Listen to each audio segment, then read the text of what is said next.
Amigos e amigas, boa tarde a todos.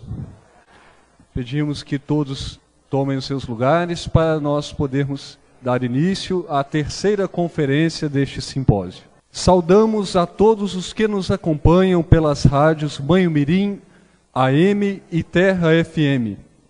Dando prosseguimento aos nossos trabalhos, terá lugar a terceira conferência deste simpósio com um olhar feminino sobre o Padre Júlio Maria.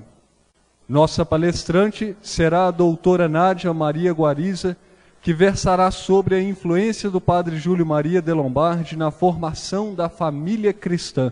A doutora Nádia é graduada em História e possui especialização em Linguagens, Imagens e Ensino de História. É mestra e doutora pela Universidade Federal do Paraná. Sua dissertação de mestrado, intitulada As Guardiãs do Lar, a valorização materna no discurso ultramontano, oferece uma ampla abordagem sobre o discurso do Padre Júlio Maria sobre o papel da mulher na evangelização da família.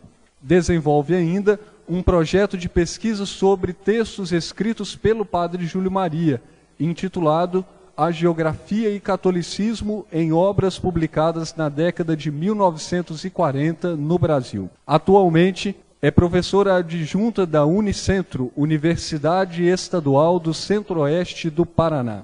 Com uma salva de palmas, acolhamos a doutora Nádia.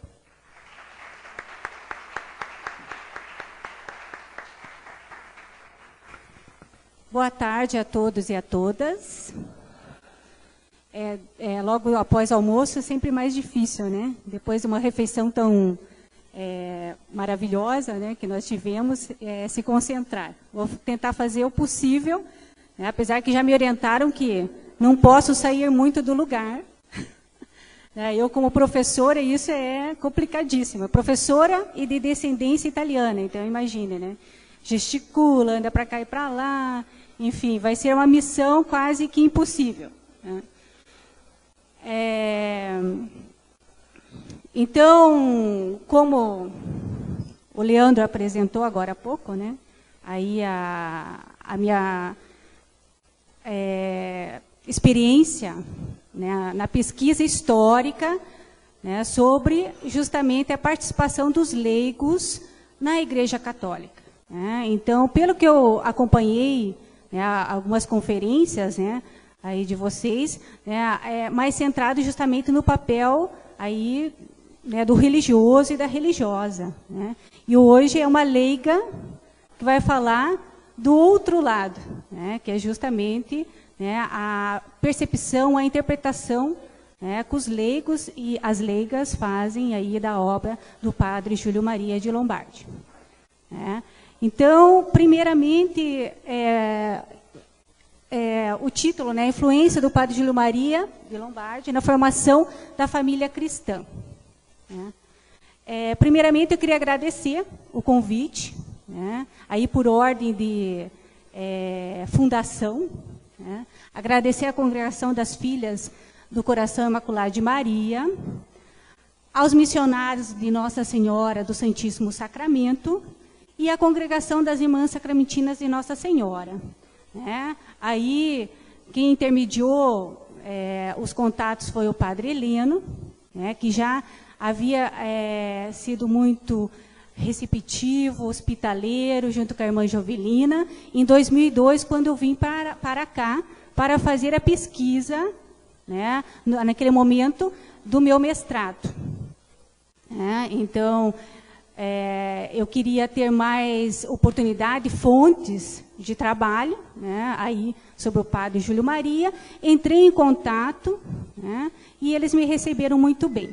Então, o que acontece? Há quase 13 anos atrás, eu vim até Banho Mirim, né, e foi uma viagem, veja, eu venho de Curitiba, né, então uma viagem um tanto quanto longa, né, fiquei aqui hospedada com as irmãs sacramentinas durante 10 dias, né, conheci o seminário, conheci o quarto do Padre Júlio Maria, conheci a Igreja Matriz, né, conheci o museu aqui, né, a documentação do museu, a documentação da Igreja Matriz. Então, ampliou meu leque, né, de fontes históricas para a minha dissertação de mestrado, né, que eu defendi daí em 2013.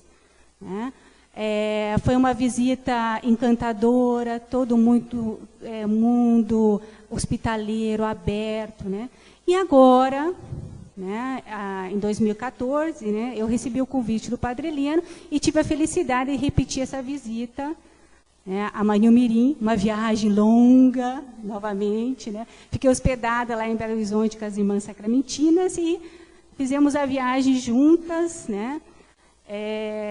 De ônibus, né, uma viagem assim, como é que eu posso dizer, quase que homérica, para chegar aqui, né, que demorou muitas horas, né, para chegar até aqui. E, né, eu tive muita felicidade também nessa viagem, perceber a alegria, né, a alegria quando as irmãs chegaram até a cidade, umas revendo a cidade, outras conhecendo a cidade do fundador. Né?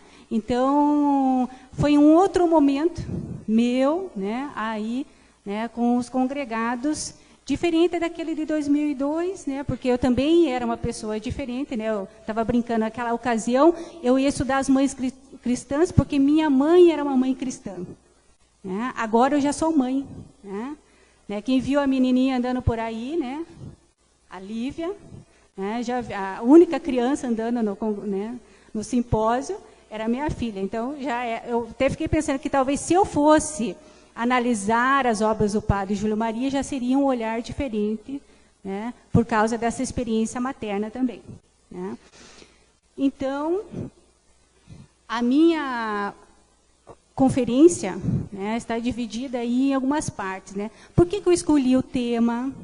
Por que eu escolhi o Padre Júlio Maria de Lombardi? Né. A questão das ações do padre na cidade de Manhumirim, né, a partir de 1928, e a questão das obras, né, dos livros. A gente fala obras, aí pode até confundir com outras ações dele, né, como a construção do hospital, das congregações, então dos livros. Né, não todos os livros, né, mas os livros que traziam informações sobre o culto mariano. Né, ou uma representação do que deveria ser uma mãe cristã. Né. Então, para começar, né, a questão da história e da religião. Né. Já começa assim, né, o nosso encontro. Né. Eu sei que tem leigos e leigas aqui no público, mas sei também que tem uma grande, né, porcentagem de religiosas e religiosos. Né? Então, o que acontece é o encontro de duas comunidades. Né? É a comunidade dos agentes do sagrado, como diria Bourdieu, né? E a comunidade dos historiadores. Né? Então, é esse encontro, né, que, na verdade, até eu cito ali o Michel de Certeau, que era um historiador jesuíta, francês, né, que ele tem um texto que foi publicado em 1975, chamado A Operação Historiográfica. Né, para falar um pouquinho dessa questão da escrita da história, né, para dizer por que eu escolhi esse tema, o padre. Né. Então, o Michel de Certeau, ele tem, né, vários livros, textos sobre história da religião, justamente por ser jesuíta, né? A questão da hagiografia na história de santos e santas. Ele tem alguns escritos sobre teoria da história, que é, no caso, por exemplo, esse texto da Operação Historiográfica. Então, ele vai dizer o quê? Que o historiador sempre vai pegar as fontes, como eu peguei, né, os livros do Padre Júlio Maria, o livro Tombo, da Igreja Matriz, e eu sempre vou tentar ver a intenção, o contexto daquela obra. E ele vai dizer que o historiador também, né, o texto do historiador também tem um lugar de produção, tem um contexto de produção. Né?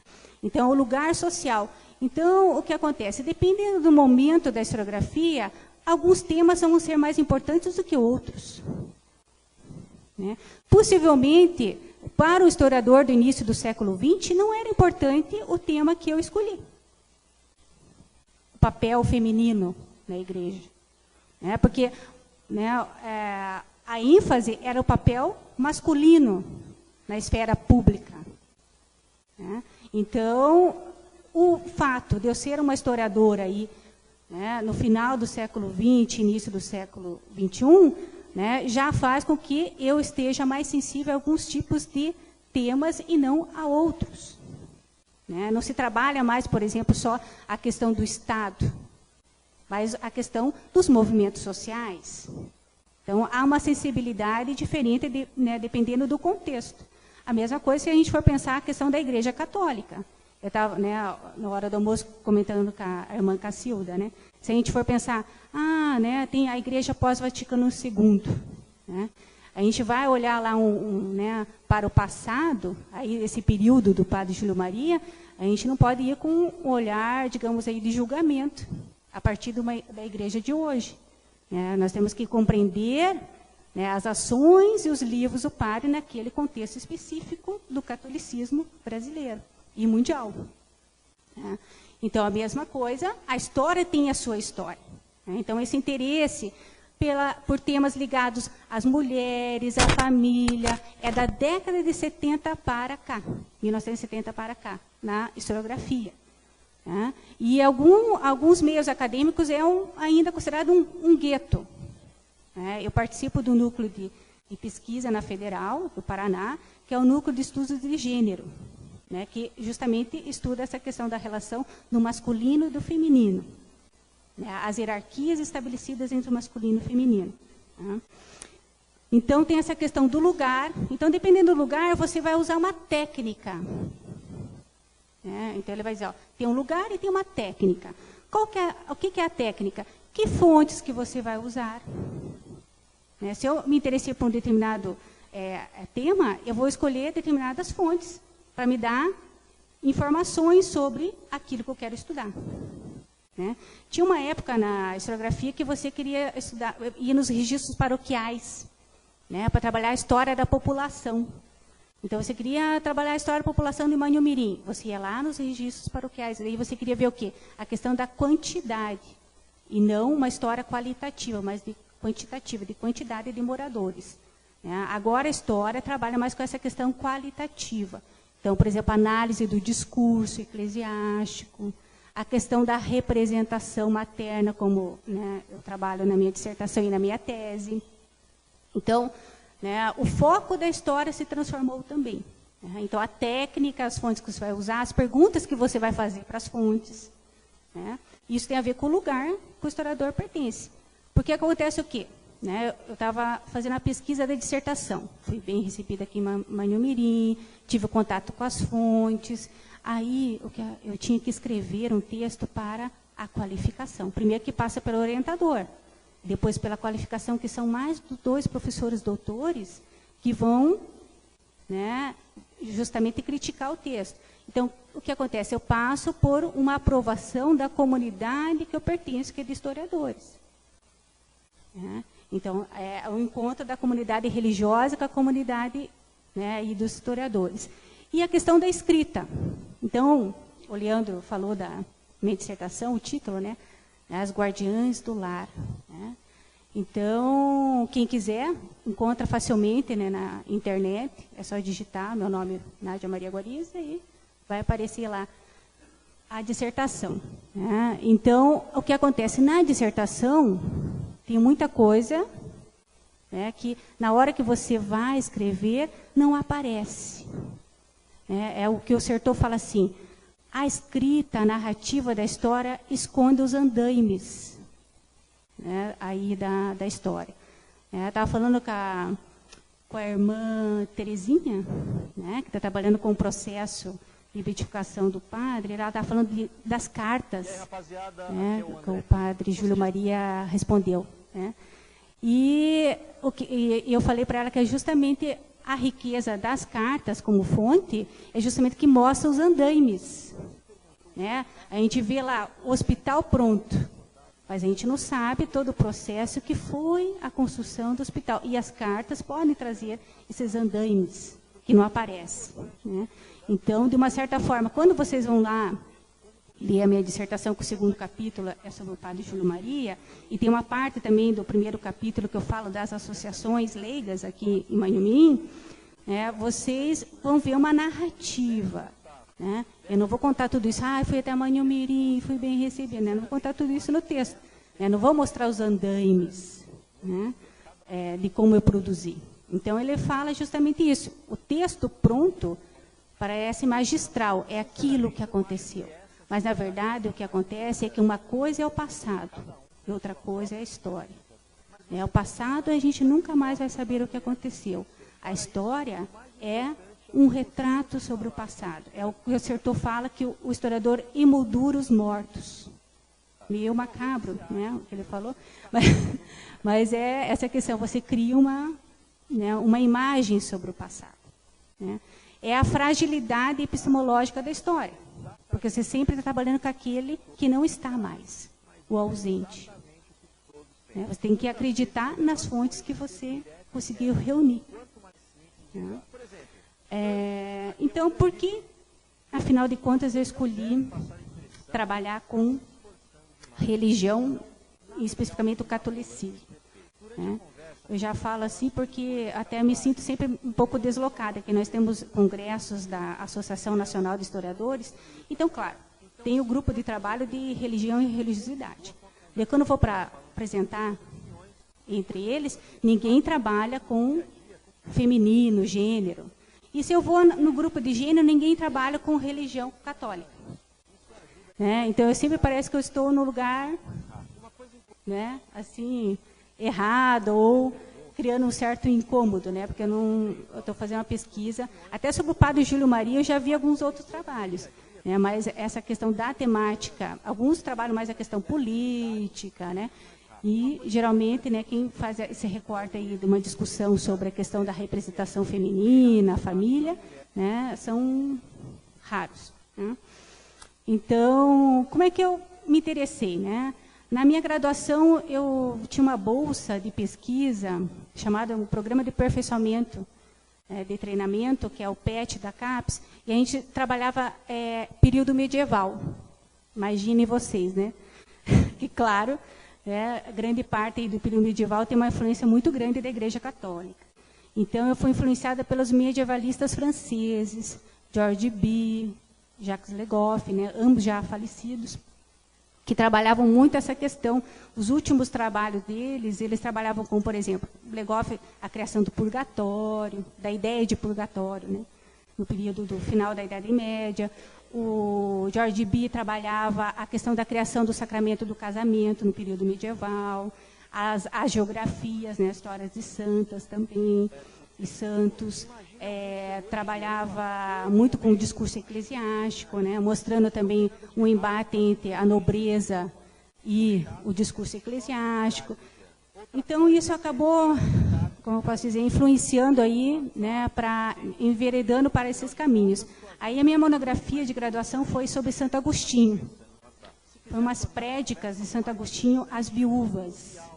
Então, já uma relação do que o padre estava falando para as mulheres.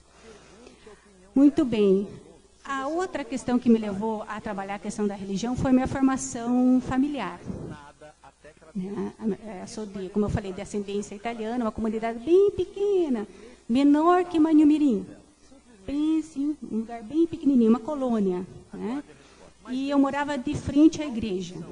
Na verdade, a igreja não era uma paróquia, né? A gente tinha missas, como eu posso dizer, de uma vez por mês, e depois os outros dias eram o ministro da Eucaristia, né? O celebrante, né? Não tínhamos aí a presença constante do padre. E minha mãe participava de maneira intensa, né, dos trabalhos da igreja, fazia as leituras. Em casa ela fazia coleções de estampas de santos, né? Então, frequentemente eu tive, como eu falei, tinha uma mãe cristã, né?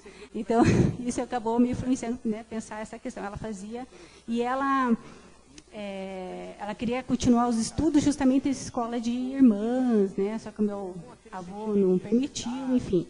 Então, eu tenho essa ligação muito próxima com a igreja, justamente pela formação que eu recebi da minha mãe. Mais do que meu pai. Meu pai era meio arredio, assim, a ir até a igreja, né? Mas minha mãe era constante nessa questão. Então, de uma certa forma, essa formação familiar, né, acabou também me influenciando, porque eram momentos também de alegria, né? né, os momentos de novena na casa da minha avó, na casa da minha mãe, dos cânticos, era um momento realmente, né, do encontro, né, era muito, né, alegre. Mas, ao mesmo tempo, meus pais se separaram quando eu tinha por volta de 8 anos. E daí minha mãe caiu em depressão e ficou alguns anos repetindo a frase: o que Deus uniu, o homem não separa. E daí eu cresci, dos 8 aos 12 anos, ouvindo essa frase. Então, quando eu cheguei na faculdade, né, digamos assim, isso acabou, né, criando, como posso dizer, como os historiadores falam, né, francês, uma ego-história, que, na verdade, a escolha do tema, né, para o historiador é uma escolha subjetiva, né, do que nós vamos estudar. É claro que, na hora que nós vamos estudar, aí sendo um pouco weberiana, você vai usar um método, né, para criar um certo distanciamento em relação a essa subjetividade que te levou a estudar esse objeto. Então, por isso que eu fui estudar as mães cristãs, porque minha mãe era uma mãe cristã que, na verdade, se sentiu desiludida, né? Não com a igreja, mas com a experiência do casamento, digamos assim. Então, por isso que eu fui estudar essa questão do agente sagrado, já falei, né? Então, eu fui estudar essa questão aí da igreja e do feminino, né? Principalmente da questão das leigas, porque minha mãe era uma leiga que participava de maneira efetiva. E até me esqueci de mencionar a experiência das missões, né? Nós recebemos as missões, então minha família participou de maneira ativa aí, né, dessas visitas, recebia, né, os seminaristas, os padres, enfim, era um momento assim de confraternização, de encontro também aí com os religiosos. Pois bem, mas por que o padre Júlio Maria? Né? Então, eu já tinha estudado as prédicas do Santo Agostinho e lá na Federal não se trabalhava medieval ainda, não tinha professores especializados para orientar pós-graduação aí no período medieval. Então, uma professora, Ana Maria Vosne Martins, ela falou que seria interessante eu trabalhar, obrigada, o século XIX e o século XX. Aí eu comecei a procurar fontes. Aí eu fui falar com um professor que é especialista em História da Religião, que fez o doutorado dele na USP, o professor Euclides Mark, que trabalhou com as encíclicas do Leão XIII, trabalhou com a doutrina social da igreja. Eu falei, bem, ele deve saber algum tipo de fonte que eu possa trabalhar essa questão do feminino e a igreja católica no século XIX e XX. E ele olhou para mim e falou, não é possível fazer esse trabalho. Né, não vai ter fonte, né, me desanimou totalmente. Aí eu fui falar com a minha orientadora, não, se você quer, procure. Está parecendo o padre Júlio Maria, né? Se você quer, faça, insista, né? E eu comecei a visitar arquivos, bibliotecas, e na Biblioteca Pública do Paraná, eu achei as obras do padre Júlio Maria. Né? Achei algumas, não todas, né, mas eram 2 sobre o marianismo, Nossa Senhora. E daí eu comecei a ver, daí tinha o outro padre Júlio Maria, daí eu fiquei, tem 2 padres. E eu peguei uma biografia do Jonathan Serrano, que ele estava fazendo uma biografia do outro padre, que era um médico viúvo do Rio de Janeiro, né, que é muito estudado, né, aí, sobre a história do catolicismo no Brasil, que é o padre Júlio Maria, lá do Rio. E o Jonathan Serrano, né, vai falar, não, a minha biografia é sobre esse padre do Rio. Não confunda com o padre Júlio Maria, de Lombardi, que tem uma escrita açucarada para mulheres. Eu falei, mas é bem esse que eu quero. Olha só, né? É o Jonathan Serrano. Mas é porque ele tinha aquela visão, né, como eu falei, a própria historiografia, se fosse uma historiografia do período do padre Júlio Maria, ia olhar mais, né, com um padre que tivesse uma linguagem mais para o Estado, para o político, para o meio público. Né? Mas, como eu sou uma historiadora já, né, aí no final do século XX, início do século XXI, aí que eu falei, não, mas é bem esse que me interessa.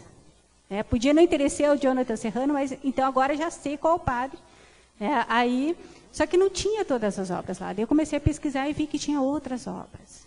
Aí liguei para a editora, o Lutador, e daí entrei em contato com o padre Heleno. Daí ele me colocou em contato com a irmã Jovelina, e aí eu vim até Manhumirim, para encontrar as outras obras que eu... Veja, claro que vocês sabem que são muitas obras que o padre tem. Me falaram que é mais de 80. Naquela época me falaram. Não sei, às vezes encontraram mais, enfim. Até poesia, em prosa e poesia, quer dizer, mais de 80 obras. Então, claro, eu não trabalhei com todas as obras do padre Júlio Maria. Nem sei se algum historiador ia conseguir, até porque a gente faz um recorte agora mais delimitado, dependendo. Se você vai pegar um historiador que vai fazer uma abordagem da luta do padre contra os protestantes, vai escolher os livros que tratam dessa questão.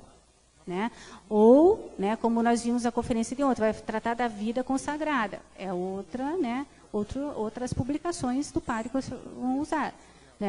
Como o meu enfoque era a questão da maternidade, então, claro, que as obras de Nossa Senhora, o modelo materno cristão, eram a prioridade. Então, por que eu me interessei pelas obras do padre? Porque, na verdade, ele estava, digamos, de acordo com a política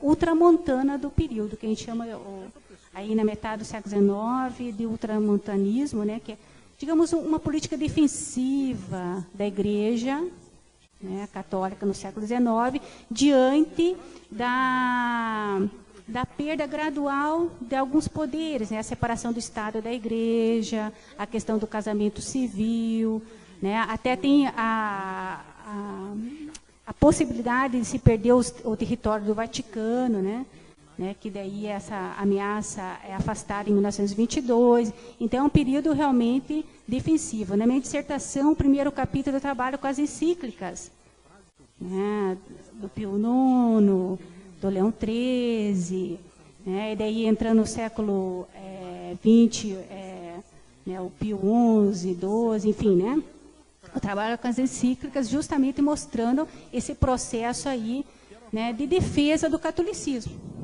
Então, a gente tem que entender também que as ações e as publicações do padre Júlio Maria estavam nesse contexto específico, de defensiva e quase de ofensiva do catolicismo. Então, muitas ideias concorrentes, as ideias liberais, socialistas, a questão das outras denominações religiosas, do protestantismo, das igrejas novas protestantes, do espiritismo, da maçonaria. Então, é bem nesse contexto, aí as ações e as publicações do padre Júlio Maria.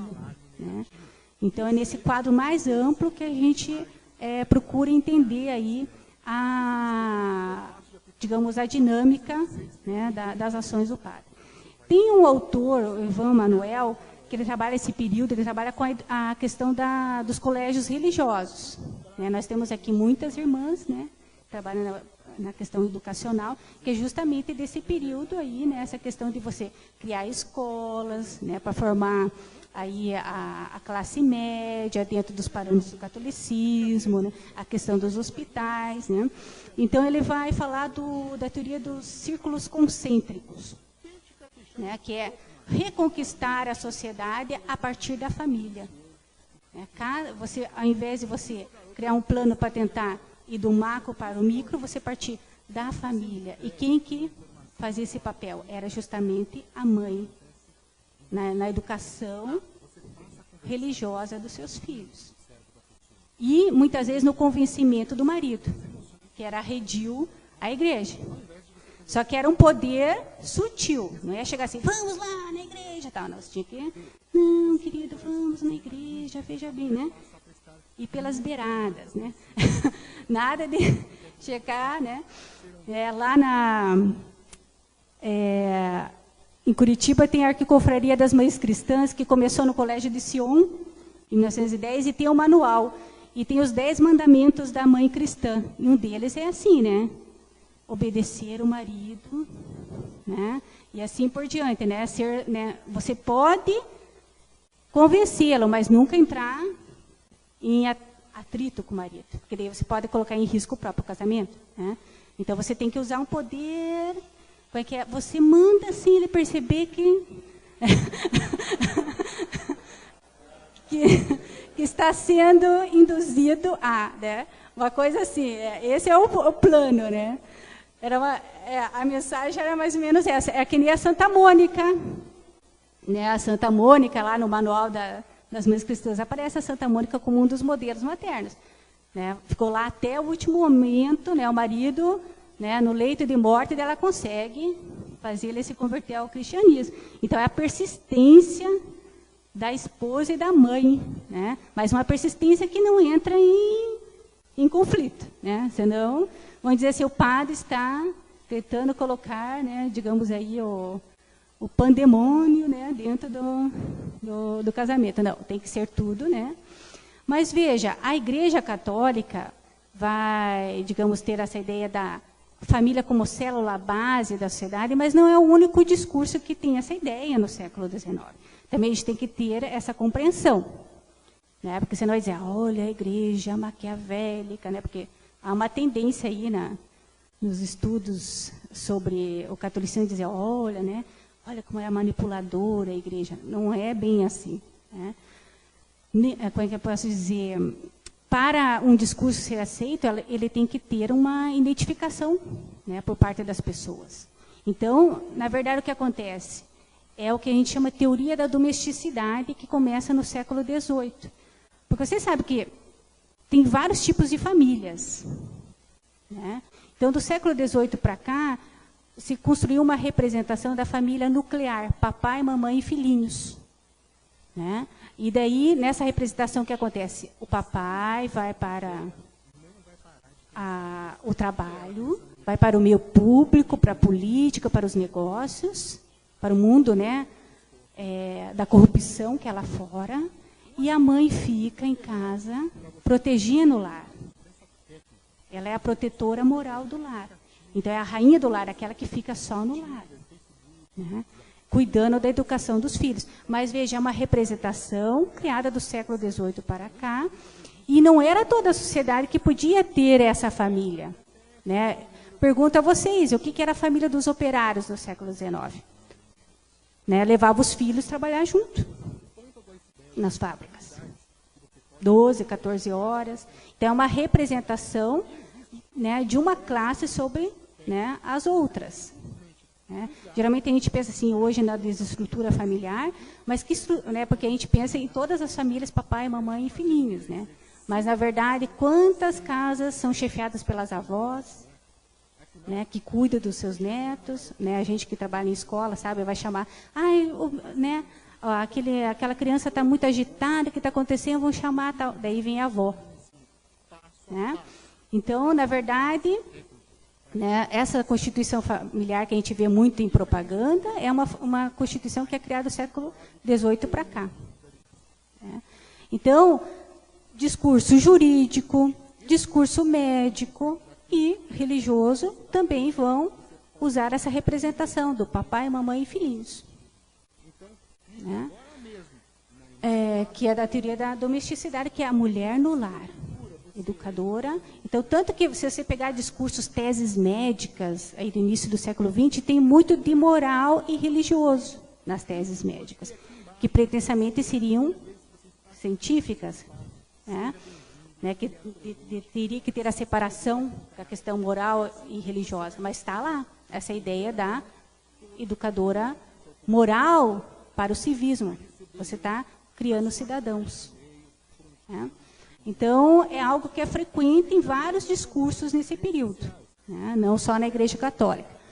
Então, como eu falei, as ações do padre e os livros do padre Júlio Maria estavam de acordo, né, com esse catolicismo, que é essa ideia familiar aí do metade do século XIX e início do XX. Ele era um homem do seu tempo. Né? Então, também não vamos tentar, ai, meu Deus, que horror. Então, ele estava dizendo que tinha que ser assim, essa. Não. Ele e vários diziam isso. Né? Então, com a visita a Manhumirim, teve ampliação das fontes. Né? Eu acho que eu até esqueci de contar a historinha do Ginsburg, né? Que é um historiador italiano, que fala que o historiador ele trabalha o paradigma indiciário.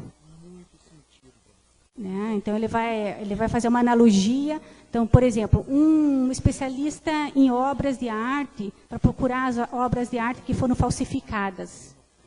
Né?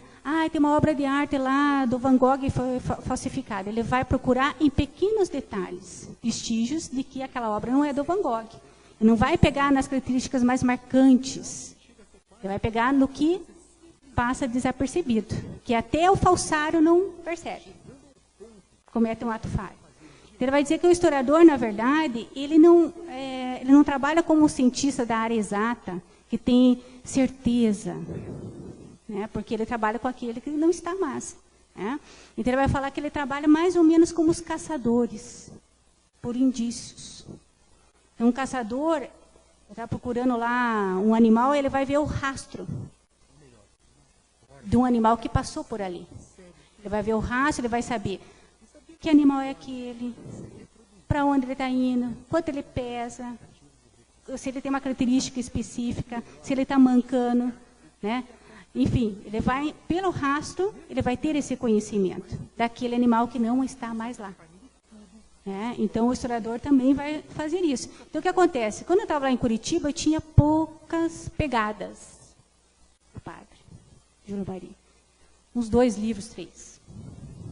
Então, eu vim até aqui em Manhumirim e tive a oportunidade de ver a documentação da Igreja Matriz, o livro Tombo.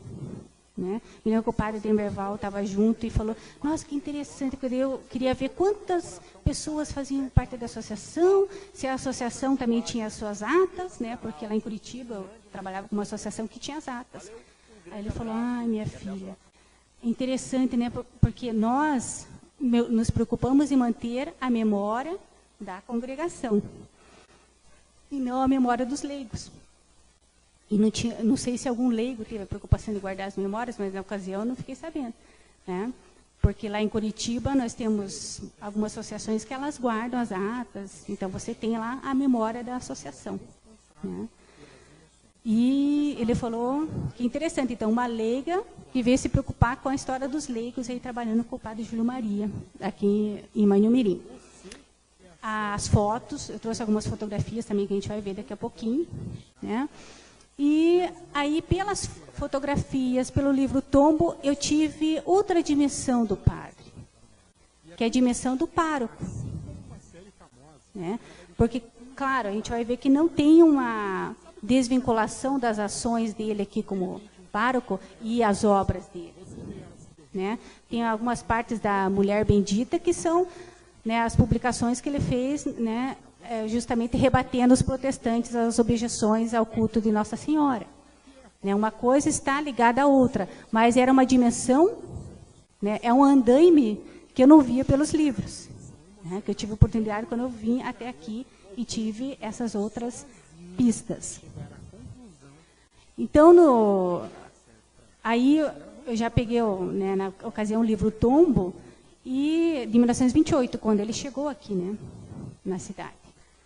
Então, na verdade, claro, na minha dissertação eu faço uma breve biografia, que, aliás, eu não vou repetir aqui, que vocês sabem melhor do que eu, bem melhor, digamos, né? Só que eu vou frisar justamente da chegada dele aqui à cidade em diante. Então, lá, né, aí são as palavras do padre. Tendo tomado posse da paróquia, esperei a hora oportuna para agir, provocando-as durante a pregação do mês de Maria.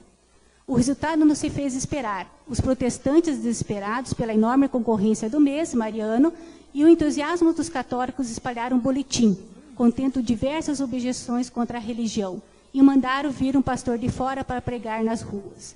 Tomei a defensiva e ataquei resolutamente em conferências públicas e pelo jornal Manhumirim. O resultado foi extraordinário. A igreja encheu-se, o jornal duplicou as tiragens e, apesar da resistência tenaz dos pastores, a verdade foi vencendo os obstáculos. Caíram-me nas costas uns 5 pastores, com artigos e folhetos. Respondi a todos, esmagando-os por um, obrigando-os a uma retirada vergonhosa. A opinião pública foi conquistada em favor da verdade. Então, primeiro que é aquela questão, você tem que entender que, né, aquele contexto do próprio catolicismo, né, que é mais combativo, não é o catolicismo pós-Vaticano II, né, ecumênico, né, tal. É um que, né, está numa ofensiva, né. E, ao mesmo tempo, ele vai chegar aqui na cidade, vocês sabem muito bem, tinha poucas paróquias, então ele já vem com essa missão, né, aí de organizar a paróquia. Né? Então, quando ele chega aqui na cidade, ele vê a força da maçonaria, a força dos protestantes, e pensa, nossa, eu tenho muitas frentes para lutar. Tanto que ele vai fundar o Lutador, né? Que a imprensa vai ser uma dessas armas. Aliás, não só do padre. Né? Tem algumas encíclicas, cartas pastorais do período que vão incentivar a boa imprensa. Né? A questão de você, justamente, né, censurar os livros que, digamos, iam contra as ideias do catolicismo e estimular a imprensa católica. Né? Então, né, o padre, né, como eu vou mencionar mais à frente, é claro, vocês sabem, tem publicações pela Vozes, pela ABC, e depois, com a fundação do jornal e da editora, daí, né, ele vai não só ter a oportunidade de publicar mais facilmente, mas também vai ter um controle maior sobre esse processo, né, de publicação. Então, na ata, eu também, né, ele colocou lá quantos, né, assim, ele via que o catolicismo estava muito fraco aqui na cidade, porque tinha poucas pessoas que frequentavam a missa ao domingo, e as associações, o apostolado da oração tinha só 15 senhoras, e as Filhas de Maria só 18. Novamente, está prestando atenção em uma preocupação da igreja, as associações leigas. Né? Então, tem muitos estudos que mostram, claro, havia associações leigas aqui no período colonial, no período do Império, mas essas associações tinham uma autonomia em relação a Roma. Né? Então, a preocupação aí, já desde o século XIX, e se intensifica aí no início do século XX, é a igreja retomar as rédeas, né, das associações leigas. Então, muitas associações são criadas aí no século XIX, início do XX, né, onde quem supervisiona os trabalhos da associação é o padre, né, ou as irmãs, né, os padres e as irmãs. Então, claro, ali está falando do apostolado da oração, né, que geralmente eram as senhoras casadas que participavam, as Filhas de Maria, que eram jovens, adolescentes antes de casar. Né? Até me lembro quando eu estava fazendo a pesquisa, falava assim que a fitinha azul, né? Daí quando elas iam casar, elas tinham que trocar a fita, né? Porque daí, tinha que pôr a vermelha, né? Porque daí elas já estavam entrando em outro momento, né? Que elas não podiam mais pertencer às Filhas de Maria. Né? Lá em Curitiba tem a Associação Santa Rita,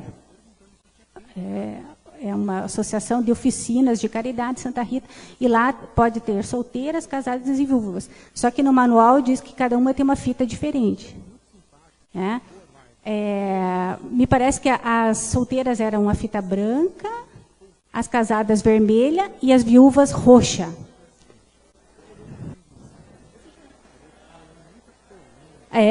As viúvas, né? Roxa, né? Imagina, chegava lá, né, na reunião com a fita roxa, né? Aí, lá em Curitiba, elas mudaram, porque começaram a ficar tristes, via as viúvas, né, com a fita roxa, ficavam, nossa, que coisa mais triste, deprimente, né? Aí resolveram todo mundo usar a vermelha, daí, né, para não ter, assim, esse momento de depressão, né, assim, de... Nossa, uma viúva, coitadinha, fita, né, sem perspectiva, enfim, uma fita roxa. Então, elas mudaram, né, aí a cor da fita. Mas, veja, mas são associações, né? A Arquiconfraria foi criada em Paris em 1856. A Santa Rita, em Madrid, em 1901. Então, são associações bem nesse contexto aí, que é justamente, né, para trabalhar com, no caso, as leigas. Mas, claro que a gente sabe muito bem que tinha associações para os homens, né? Que a gente vai ver daqui a pouquinho, né? O que acontece? Eu acredito que no livro Tombo ele vai mostrar, olha, eu encontrei dessa forma, né? E depois eu fiz essa revolução, que daí em maio ele faz o mês de Maria, né? Para mostrar justamente a eficácia do seu trabalho, né? Eu vim aqui para, né, me colocar sob essa responsabilidade, essa missão, e eu estou fazendo, né, com todas as minhas forças, né? E daí os bispos diocesanos iam ver o livro Tombo, a documentação, né, e ver realmente se o trabalho estava sendo realizado. Aqui algumas fotografias, não estava para ver direitinho, porque é a cópia da cópia, né? Mas aqui ao centro está o padre Júlio Maria, numa conferência em Jequitibá, que é justamente uma das conferências aí em defesa ao culto mariano. Né? A próxima foto, aí festividades também do mês de Maria, né, coroação, quer dizer, na verdade o que acontece é uma grande estratégia não só do padre, mas da própria Igreja Católica. Porque a representação de Maria, ela é emotiva, ela conquista corações e mentes, né? Então, é uma vantagem, né, que os católicos têm, né, nesse embate. Aqui é uma fotografia da cruzadinha eucarística, né, e o padre, né, está ali. Nossa, lá na minha dissertação, ali, ó, está bem lá no centro. Então, a cruzadinha eucarística, né, isso que eu estava até comentando também com a irmã Cacilda na hora do almoço, né, que, claro, a gente está pensando antes do Concílio Vaticano II também. Então, é o catecismo, né, aquela questão de incentivar a questão da frequência, né, a missa e aos sacramentos. Então, aí a cruzada eucarística é justamente as crianças, né, que já tinham feito a primeira comunhão, que ficavam na cruzada até realmente a adolescência, daí as meninas iam para Filhas de Maria, se assim o quisessem, e os meninos, por exemplo, para os marianos, né? Então tinha o ramalhete de sacrifício, né? Que sacrifício, né, aquela criança estava fazendo em nome de Deus, enfim, para estimular, né, a prática aí, a concentração mariana, né, dos marianos, né, também, né, outra associação bem importante, assim como a Liga Católica, né? Então outras estratégias em questão política, né? Porque veja, separação do Estado e da Igreja com a República, a questão do ensino religioso, né? A questão que o catolicismo não era mais a religião oficial da Igreja, né? do Brasil, enfim, né? Várias questões, tem um embate, né? Que depois, na verdade, é o que o José Murilo de Carvalho fala, né, um embate aí entre, né, a Clotilde, né, dos positivistas e Maria dos católicos, e quem vence é Maria, né? Daí o feriado Nossa Senhora Aparecida, né, a inauguração do Cristo Redentor. Então, né, há esse embate no início aí da República, mas depois, né, uma aproximação novamente, né? Então a Liga Católica é justamente essa preocupação em tempos do liberalismo político, né, como a Igreja se organizar para manter, né, o seu espaço. As Filhas de Maria, né, que a gente estava falando aí da fitinha azul, né? O interessante é assim, que os rapazes eles podiam casar e continuar nos marianos, né, e as Filhas de Maria não podiam. Era um ritual realmente de passagem. Há uma diferenciação aí. Eu, como estudo essa questão do masculino e do feminino, há uma diferenciação. É claro que há uma preocupação nas encíclicas papais do comportamento de todo associado leigo, né? O mariano ele tem que ser um exemplo, não só na igreja, tem que ser um exemplo no trabalho, né, em casa, né? Então, essa questão do caráter exemplar não era só sobre as mulheres, era sobre os homens também, só que havia uma diferenciação, havia uma vigilância maior sobre as mulheres, mas não só dentro da igreja, né? Aquilo que eu falei, havia de maneira geral na sociedade, né? Aquele é um período aí que as mulheres estão lutando ainda para o voto feminino, para o sufrágio universal, né? Para ter a liberdade de trabalhar, né? Enfim, né? Então, apostolado da oração. Eu acho que não é aquela, acho que tem mais de 15 aí, né? Não deve ser aquela que ele encontrou. Né? Parece que tem mais. Né? O interessante era eu descobrir a família dessas senhoras, né, que estão na fotografia, né? Que na época, como eu falei só com o pessoal da congregação, eles conheciam o padre, né? Mas não sei se conheciam as senhoras. Aqui do patronato, né? Aí com os vicentinos, que é outra, né? Associação importante, né? E o interessante, assim, voltando, né? É claro, né, vocês já viram essa questão da análise das fotos, mas ele está assim como se fosse a continuação do pilar de sustentação ali, né? Do patronato, né? Porque ele está assim bem perto da coluna, né? Não sei se o fotógrafo teve essa intenção, mas parece que ele está sustentando, né, o pilar do patronato e, né, os que são, né, os pobres que são atendidos pelo patronato na frente e os vicentinos atrás, na retaguarda e na defesa, né, dos pobres e da igreja.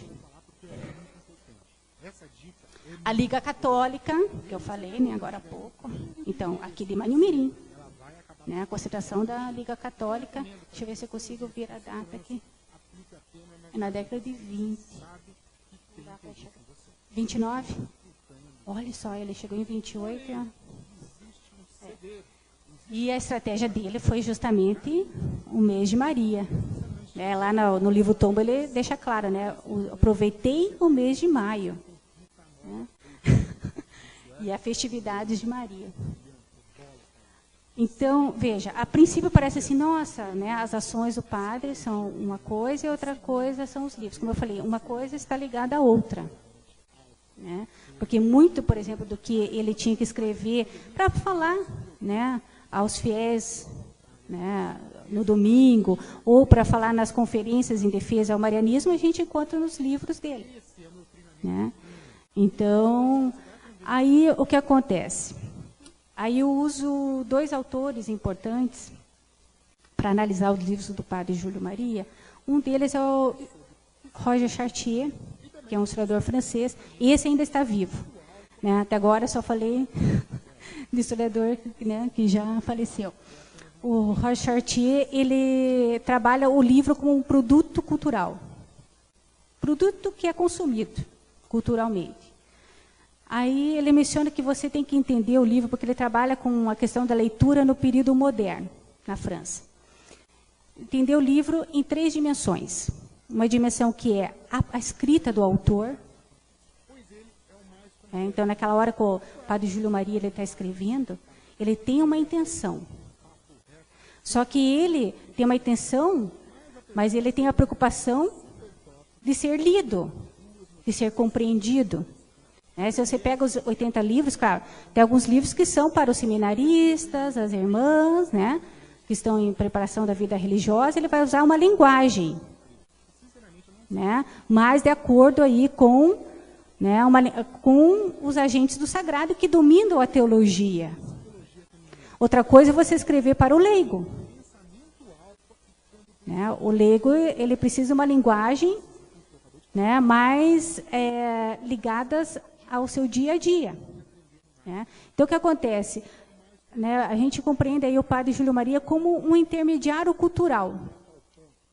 Né? É como se a gente tivesse a esfera teológica, que é para os iniciados, para aqueles que estudam teologia, né?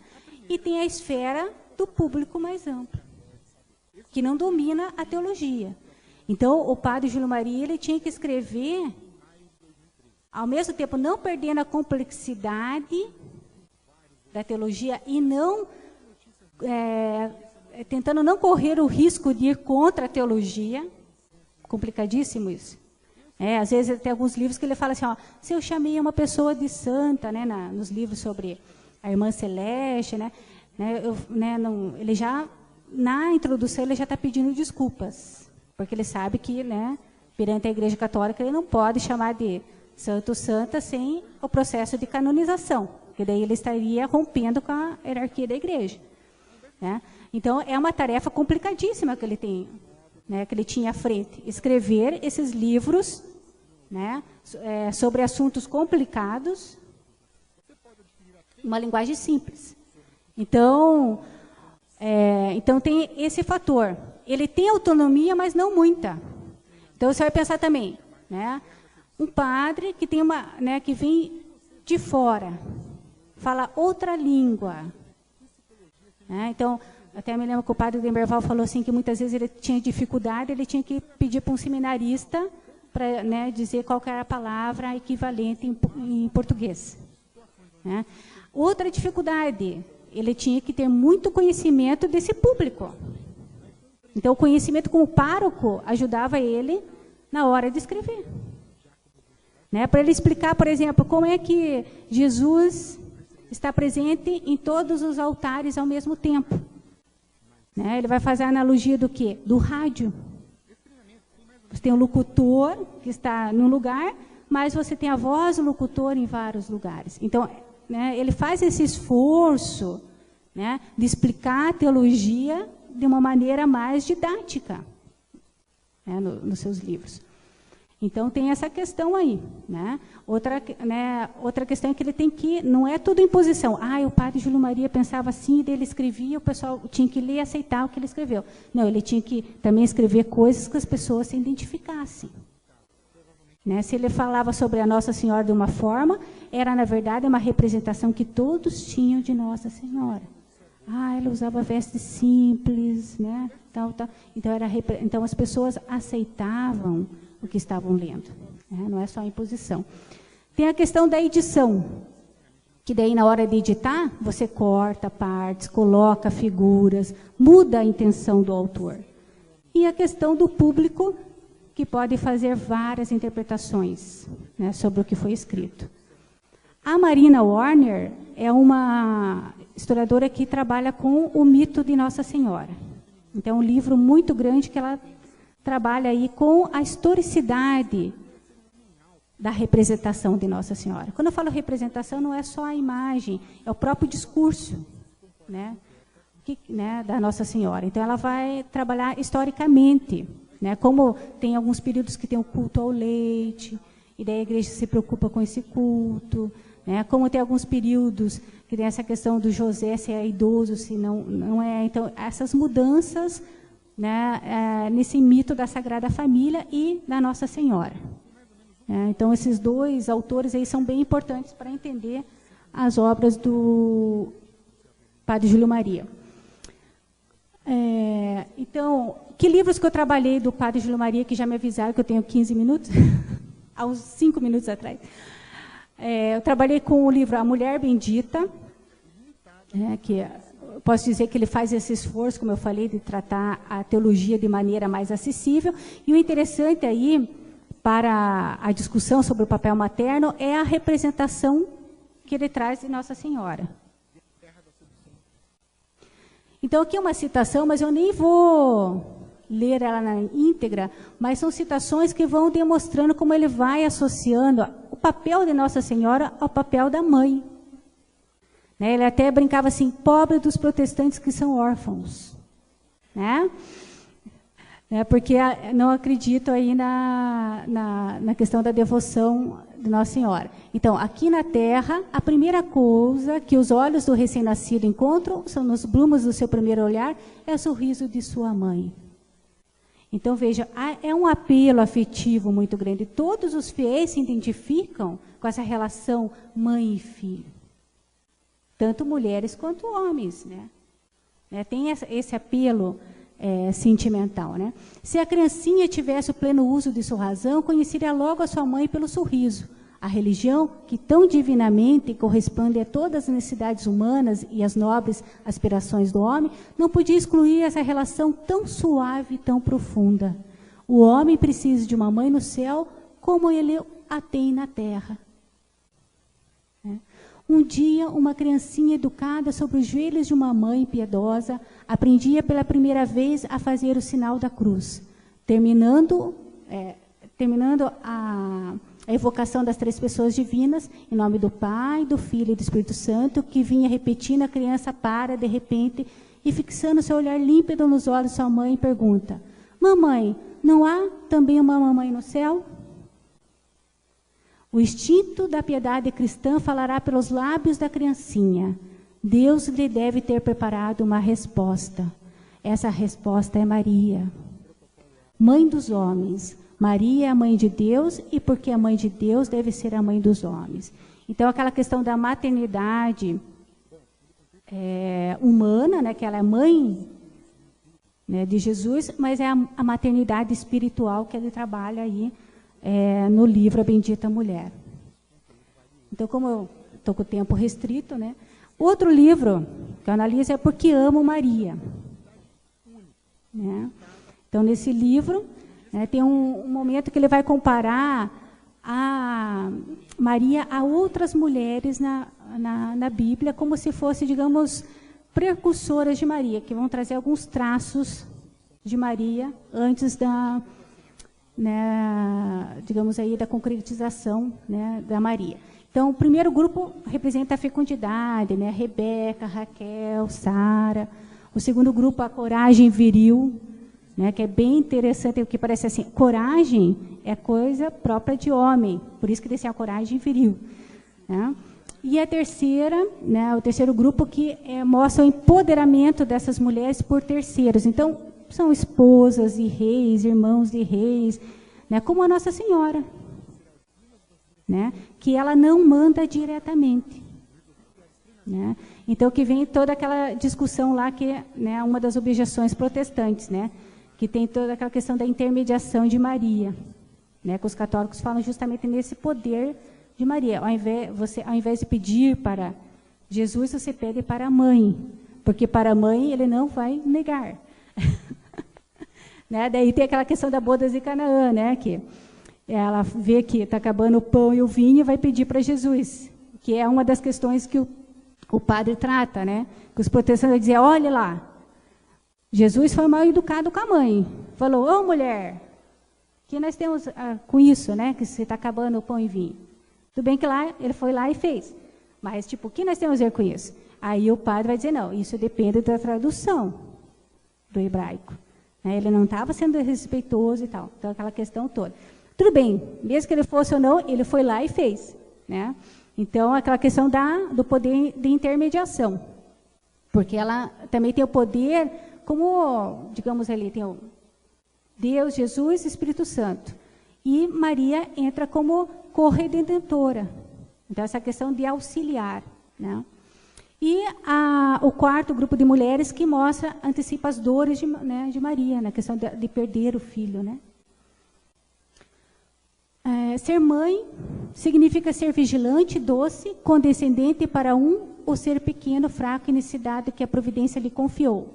Ser mãe dos homens é trazer em suas entranhas essa humanidade desfigurada e ingrata, sem dúvida, mas algumas vezes nobre em suas aspirações, em seus esforços, em suas lutas. Uma mãe não se cansa de empenhar-se junto a seu filho. Culpado, nada poupando para reconduzi-lo.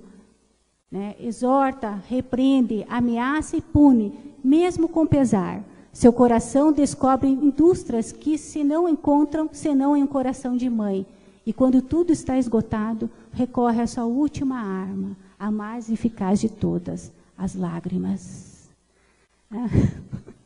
Então, aquele negócio, né, o poder persuasivo, né, da mulher. Né? Se nada funcionar, chore. Né? Acho que eu vou seguir o conselho do padre, né? Se a conferência não funcionar, eu vou começar a chorar. Né? No final, daí, ninguém vai, né? Ai, coitadinha, ela está chorando, né? Ai. Aí, outra passagem, né, também do padre. O seu exterior, esse é da Nossa Senhora, né? Irradiando a benevolência e candura, inspirava a virtude. A sua presença parecia santificar o ambiente e as pessoas nas quais podia irradiar-se a sua beleza, de tal modo, ao seu aspecto, todos os vãos pensamentos da terra se afastavam, como desaparece o orvalho ao mar do sol matinal. As suas palavras, sempre comedidas, quanto a sua conservação era calma e nobre, excitando ao bem e à virtude. Então, de uma certa forma, o que acontece, né? Tem muitos estudos que mostram, não no caso só do padre Júlio Maria, né, que a representação de Nossa Senhora é um modelo para as mulheres católicas. Né. Aí tem outro livro, Ensinamentos de Nazaré, né, que eu compreendi que seria um livro realmente voltado ao devoto, né, porque eram várias lições, como se fosse para ser lidas uma noite, né, uma noite, depois a segunda, a terceira e tal. E era ancorada em cima da Sagrada Família, né, dos franciscanos, essa leitura, né, franciscana e mais humanizada, né, aí da Sagrada Família, não tanto divinizada, né. E a questão do Leão XIII, né, que tem toda essa preocupação, né, a questão do José como o patrono dos operários, né. Então, realmente, né, ancorando aí aos papéis sociais, né, do masculino e do feminino e das crianças. Né? Tanto que aí nos Ensinamentos de Nazaré, veja, a hierarquia é totalmente subvertida, né? Porque, né, no plano divino, Jesus é o mais importante. Depois Maria, depois José. Mas no plano terreno, eles usavam a hierarquia terrena. Né? Mesmo Jesus sabendo que era, né, tinha mais poderes sobrenaturais que sua mãe e seu pai, ele obedecia-os. Né? E a Maria sabia que tinha mais poderes que José, né? Mas ela obedecia. Então, né, nesse livro, né, justamente, né, aparece essa subversão aí da família sobrenatural para uma família mais humanizada, que é uma tendência já desde os franciscanos, né? Essa leitura da... consegui ficar no tempo, será? Ele me avisou, enfim. Considerações finais. Né? Então, né, primeiramente, né, essa questão das obras do padre que transcendem Minas Gerais, né? Veja, depois eu encontrei na própria Arquicofaria das Mães Cristãs livros do padre Júlio Maria lá também. Eu estava lá trabalhando com as atas dele, eu falei, o padre Júlio Maria aqui também, né? Lá estava lá, né? Não sei se as associadas liam, né? Mas as prédicas, muitas vezes, o padre, né, tinha a contribuição aí do padre Júlio Maria. E nós temos um historiador aqui de Minas, o José Carlos Reis, né, que ele fala assim que, dependendo... Porque o que acontece? A história é essa relação do presente, do passado para o futuro, né? Que é o quê? É uma visão do presente sobre o passado que cria uma perspectiva para o futuro. Né? Então, que perspectivas que, né, vocês aí da família Júlio Mariana têm, né? De continuidade ou de mudança, ou de ambas, né? Porque nós estamos falando aí, né, justamente, né, de que congregações que passarem pelo processo de transformação pós-conciliar, né, e do Concílio Vaticano II, e também com os novos desafios, né? Então, o que, né, permanece das ideias do padre Júlio Maria e o que se transforma em relação aos padrões familiares. Recentemente, né, essa semana, agora até o Vaticano teve que se pronunciar, né, sobre a questão da família, né, com o Papa Francisco, a questão do número de filhos, e claro, tiraram do contexto a frase dele, que ele falou que o ideal era ter 3 filhos, cada família, e daí, né, o que o Papa está querendo dizer? Que vai ter controle da natalidade, que, né? Enfim, daí o Vaticano teve que se pronunciar, que não era bem isso que o Papa estava querendo dizer. Né? Então, vamos ver o que o Papa Francisco anda revolucionando, né? Nos últimos dias. Obrigada, mas agora já encerrei. Obrigada.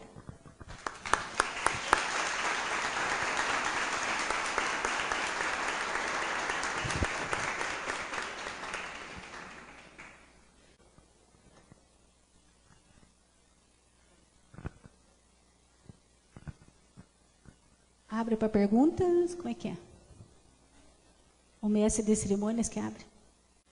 Qual que é o protocolo?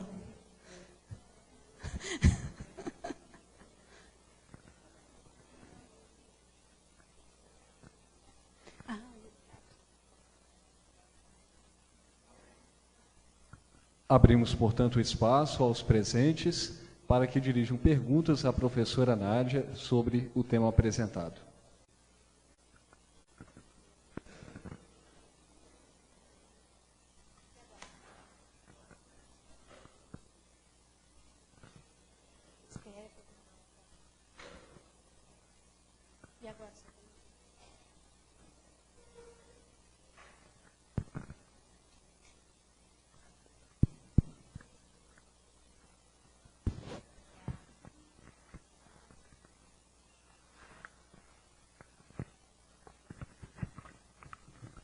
Ok?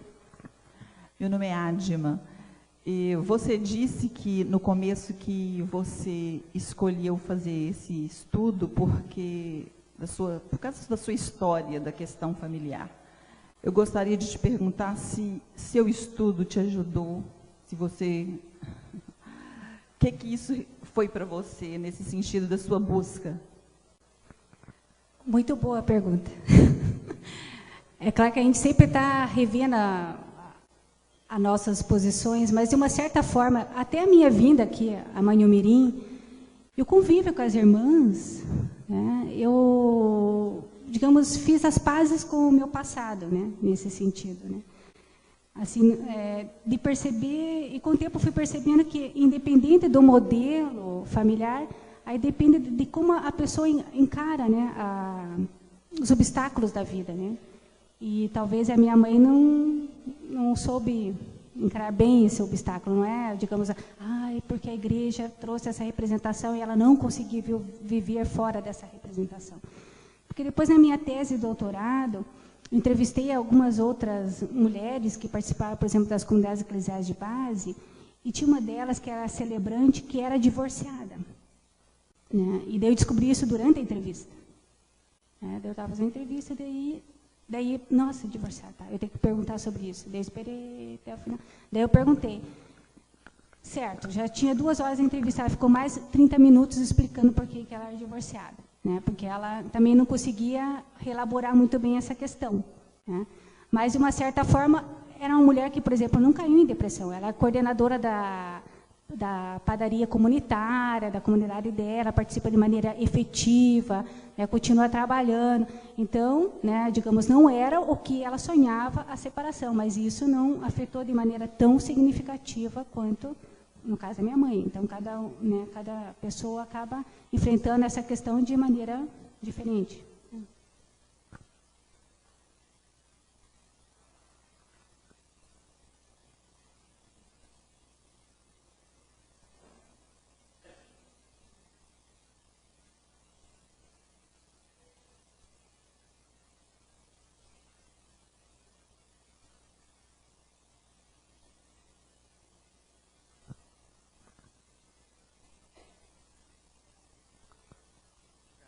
Professora, ouvindo você, te acompanhando lá de trás lá e a sua explanação, me ocorreu a síntese, se é que eu posso fazer, eu te perguntaria, no olhar seu, no olhar que você apresentou, naquilo que você estudou, eu posso concluir, com aquilo que eu escutei, que Padre Júlio, na época dele, ele teve um olhar diferenciado para com a mulher, um olhar de valorização, além da época que permitia. Eu posso concluir isso?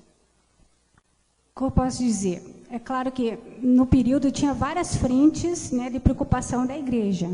Né? Não vamos dizer que o padre Júlio Maria era o único que se preocupava com essa questão feminina. Né? Tinham vários outros, né, que se preocupavam. Mas ele era justamente desse grupo que, né, se preocupava com essa questão e ligada à preocupação com a família. Né?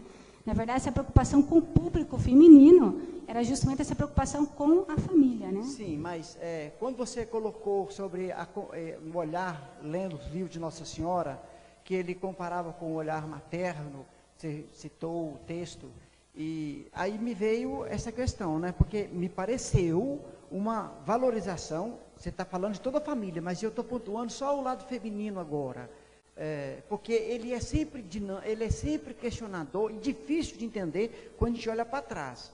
E aí, olhando, ouvindo o seu depoimento, a sua leitura, eu falei assim, puxa vida, ele faz um olhar diferenciado, rico, inovador para a época, para o feminino, a partir da comparação com a Nossa Senhora, o olhar materno. E essa maternidade espiritual, que parece que você colocou, que eu entendi, como algo novo. Na verdade, o que acontece, como eu falei, a Marina Warner, que trabalha com o mito de Nossa Senhora, mostra justamente que a representação de Nossa Senhora, de Maria, é uma representação para as fiéis, sobretudo. Falha? Oi? Uma representação como? Um modelo de comportamento para as mulheres no catolicismo. Só que ela traz também toda a complexidade da relação que a Igreja Católica tem com as mulheres também. Tanto, no caso, as mulheres leigas quanto as religiosas. Por que traz a complexidade, essa representação de Maria? Porque Maria é importante no processo de redenção, porque ela que vai trazer ao mundo o Redentor. Então, ela é importante. Só que ela tem um papel secundário. Então, o que os estudiosos falam sobre o culto mariano é justamente isso. Por um lado, há uma vantagem em relação aos protestantes, porque confere uma valorização à mulher. Justamente por causa do papel de Nossa Senhora no processo de redenção. Mas, por outro lado, a mulher na Igreja Católica sempre fica de maneira secundária. Por quê? Se ela é esposa, ela vai ser secundária no lar. Ela pode tentar interceder em nome da igreja, mas de maneira sutil. Aquele negócio, mandando sem o marido perceber. E na igreja, a questão da ordenação. Eu sei que falaria isso aqui, mas a questão da ordenação, que é um monopólio masculino. Aquela questão de poder realmente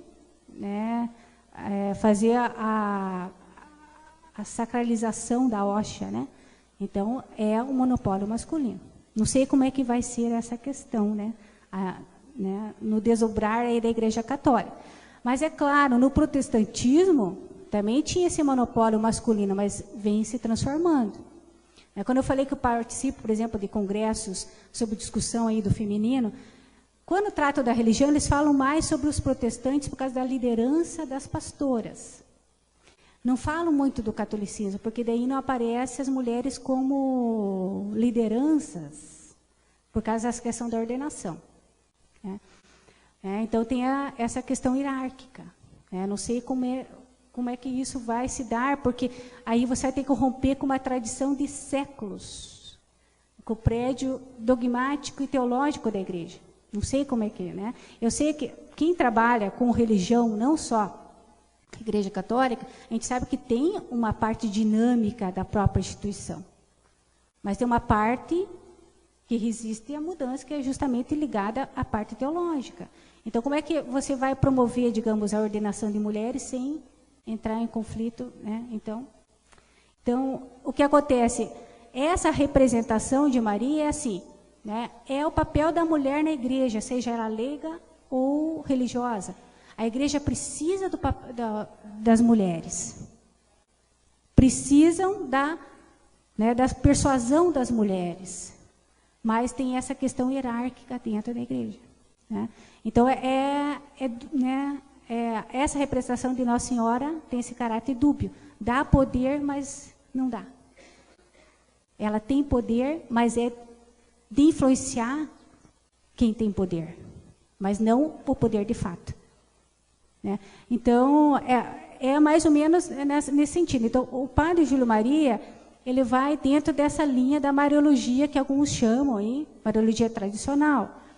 É claro, o Concílio Vaticano II tenta romper com a Mariologia tradicional, mas eu acredito que a Mariologia tradicional ela é muito emocional e motivadora. Eu acho que foi um equívoco no Concílio Vaticano querer minimizar o marianismo, porque tem esse apelo muito forte, né, no culto mariano. Então, o que acontece? Eu ia lá entrevistar as senhoras da comunidade eclesiástica de base, eu ia falar, elas lembravam de Abraão, de Moisés, né, das formações, né, que elas tiveram. E daí eu falava, Nossa Senhora, elas lembravam o quê? A intermediária, a mediadora, elas lembravam da Mariologia tradicional. Então, é justamente o apelo, né, emotivo, né? Veja lá a criancinha olhando e tal. Tem um apelo emotivo, né, muito forte.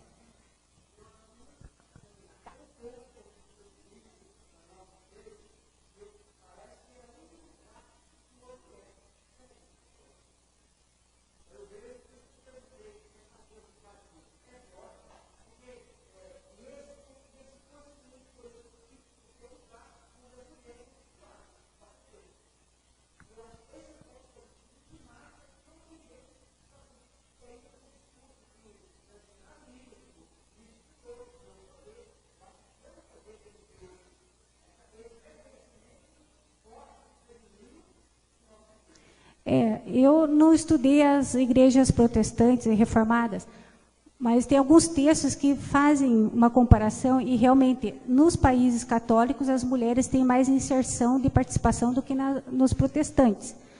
Então, o que acontece é que por isso que nos países protestantes, como na Inglaterra, nos Estados Unidos, o movimento feminista é mais forte, porque não tem essas válvulas de escape de participação, né, como nos países católicos. Mas eu não tenho grande conhecimento dos protestantes para poder falar. Eu gostaria de falar a nossa fundação. Por que Padre Júlio fundou? Primeiro, ele não tinha intenção nenhuma de formar mais um grupo feminino, né? Não fazia parte. Só que a Igreja do Brasil estava precisando de trabalhos, né? Então, como estava vindo de fora, várias congregações, o Dom Carloto, é por isso que eu digo que Dom Carloto é que nos fundou. O povo não gosta, mas foi ele que pediu a fundação, né? Então ele chega e pede ao Padre Júlio que funde uma congregação. Para quê? Exatamente para responder isso aí, né? Que se formassem, escola normal, que se formassem professoras cristãs, que fossem capazes de ir para a escola pública e ser grandes catequistas. E a gente tem, inclusive temos aqui, né, uma ex-aluna minha que teve esse jeito. Ela foi nossa aluna, estou falando ela porque ela está presente aqui. Ela foi nossa aluna e se tornou professora catequista, muito boa por sinal, né, que é a Elvia, ela está aqui presente. Então, quando o Padre Júlio aceitou fundar, organizar, porque o Dom Carloto andou na frente dele, fez lá bastante coisa, aí o Padre Júlio foi organizar. E quando ele organiza, ele nos dá essa tarefa, né? Que a gente tenha curso normal para formar professoras catequistas que fossem para as escolas públicas serem catequistas. Então, nós demos uma resposta, né? A nossa congregação é uma resposta a essa dificuldade, né? Formar mulheres catequistas, professores catequistas. E a gente aceitou essa proposta dele. Obrigada. E fizeram muito bem.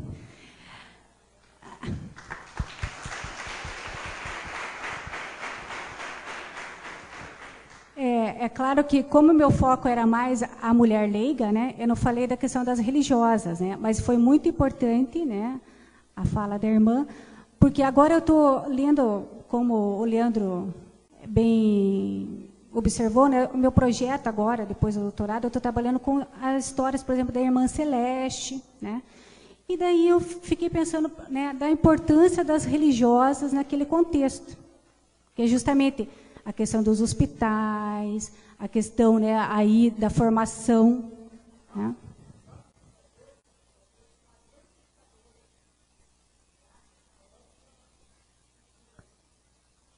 Qual que foi o nome? Ah, sim, já ouvi falar. Vou pesquisar sobre ela também. Então, agora eu estou me voltando justamente para ver essa questão das religiosas, né? Essa vida consagrada das mulheres, né? Então, que é justamente, muitas vezes, esse papel que não aparece, né? E interessante que as mulheres vão assumir, né, as irmãs vão assumir o papel que era assumido pelas mulheres também na época, que é o enfermeira, professora, que é o quê? O cuidar e o educar o outro, que é o papel feminino do período. Né? Agora, vocês me digam quais os papéis que vocês estão assumindo, né? Atualmente, que eu acho que está se diversificando, né, os papéis agora dentro da instituição. Eu queria só falar essa questão justamente do papel da mulher. Quando a gente fala em poder, quem é que tem poder, quem não tem, na questão, inclusive, da Sagrada Família, eu acho que nunca houve essa preocupação de quem tinha mais poder do que alguém, né? E essa questão do papel, esse papel primário e secundário. Eu acho que a gente tem que tomar muito cuidado, porque fica parecendo uma visão machista, você dizer qual é o papel primário e qual é o papel secundário. Né? E até de acordo com essa visão, né, essa explanação da irmã Ruth, olha, o papel delas é primário nessa outra visão, né? A importância dessa formação. Então, eu acho que essa discussão assim, de papel primário e secundário, a gente tem que tomar muito cuidado para não ter uma visão machista sobre qual é, né, a colocação.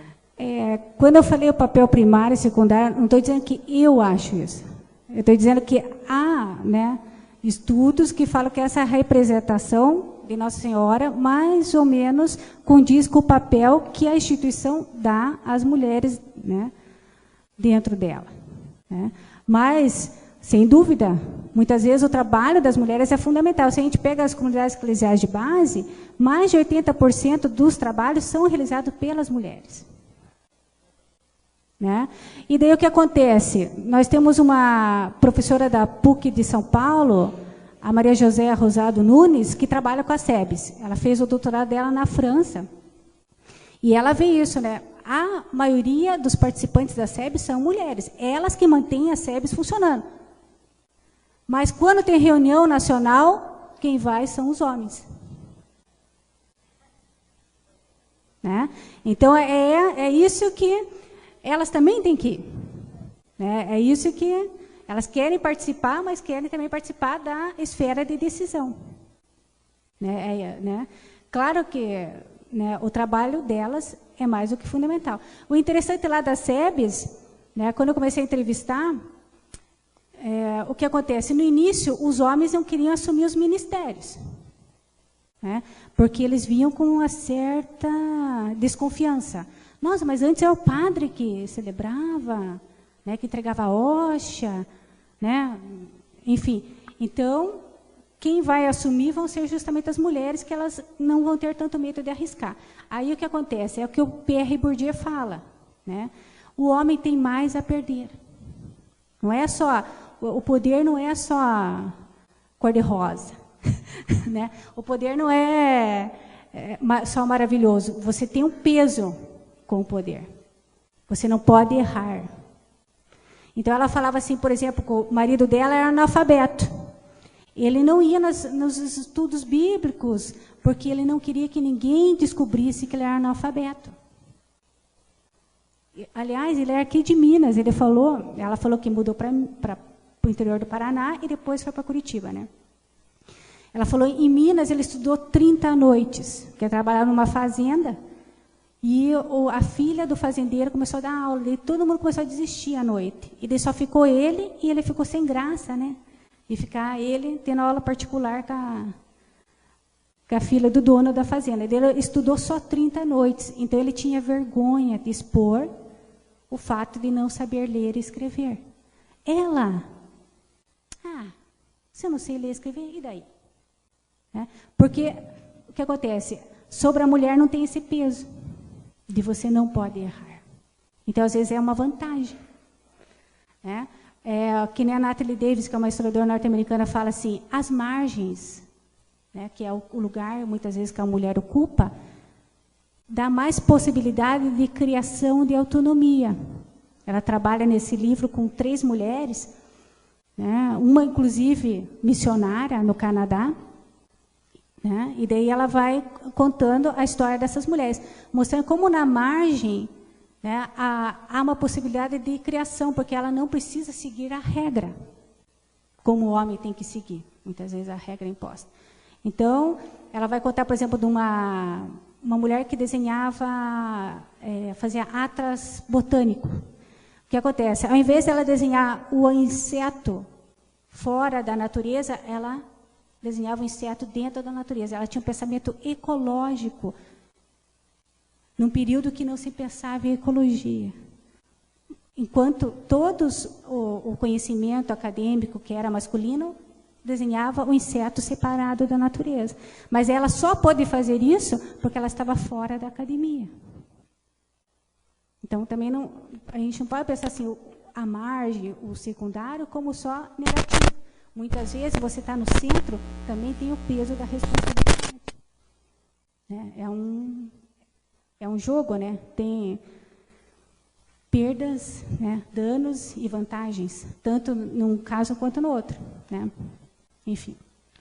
Uma última pergunta. Eu gostaria de lembrar, nesse sentido da questão feminina, que hoje as mulheres são mães, trabalham fora, porque precisam de ajudar no orçamento da casa.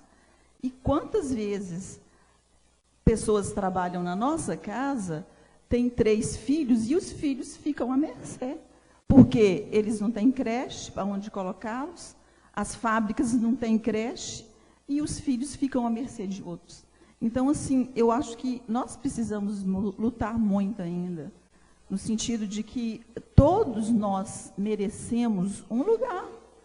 Todos nós merecemos um lugar ao sol. Entendeu? Então, assim, por quê? Por quê? Ser mãe, cuidar dos filhos, chegar em casa, ensinar menino para casa e trabalhar o dia todo? Então, assim, tem que ser revisto, as coisas têm que ser revistas.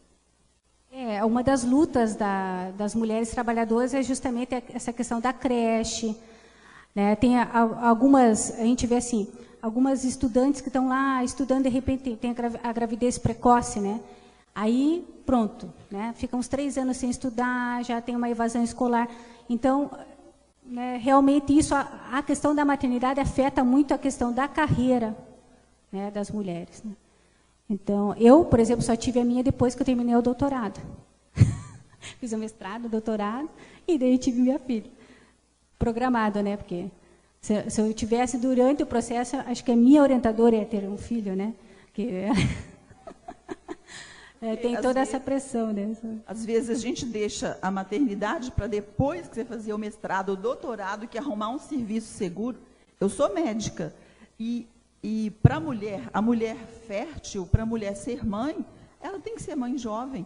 A idade boa da mulher ser mãe é de 20, 18 aos 30, no máximo. É a idade fértil da mulher que é boa dela ser mãe. Isso é a biologia, tá aí. Eu não estou falando... Até que fica mais cansada, né? Uma coisa é você não dormir bem com 20 anos, outra coisa é com 40, né? Não dormir bem com 40, daí você já acorda, né? Mas... A professora Nádia, os nossos agradecimentos pela conferência ministrada, que muito nos ajuda a conhecer a vida e a obra do Padre Júlio. Relembramos aos participantes do simpósio e àqueles que nos acompanham pelas rádios, que vocês podem acompanhar em tempo real e também compartilhar tudo o que aqui acontece através da página no Facebook Sacramentinos de Nossa Senhora e da página Padre Júlio Maria de Lombardi e pelo site sacramentinos.org.br. Aos participantes do simpósio, teremos agora um breve momento de café e logo após as oficinas da parte da tarde.